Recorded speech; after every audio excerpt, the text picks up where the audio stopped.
সাফল্য। সংসারের প্রত্যেক মানুষ সফল হতে চান। একটু বোধবুদ্ধি আসার পরেই সে সাফল্যের পেছনে ছুটতে থাকেন, আজীবন এই সাফল্যের পিছনে ছুটতে থাকেন। কিন্তু এই যে সাফল্য, তা অর্জন কি করে করতে হয়? ব্যবহার দ্বারা, ছলনা দ্বারা, বল দ্বারা, অর্থের দ্বারা?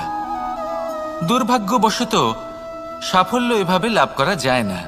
সাফল্য তখন লাভ করবেন যখন আপনি অসফলতা থেকে শিক্ষা লাভ করবেন। অসাফল্য থেকে শিক্ষা লাভ করা অত্যন্ত গুরুত্বপূর্ণ। করা ভুলের থেকে শেখা অত্যন্ত গুরুত্বপূর্ণ। যদি আপনি অসাফল্যকে ভয় পান, তার থেকে দূরে পালান, তাহলে জীবনে কখনোই এগোতে পারবেন না। অসফলতা আসেই আপনাকে এটা বোঝানোর জন্য যে সাফল্য কিভাবে অর্জন করা যেতে পারে। তাহলে অসফলতাকে স্বাগত জানান, তার থেকে শিখুন। নিশ্চিত রূপে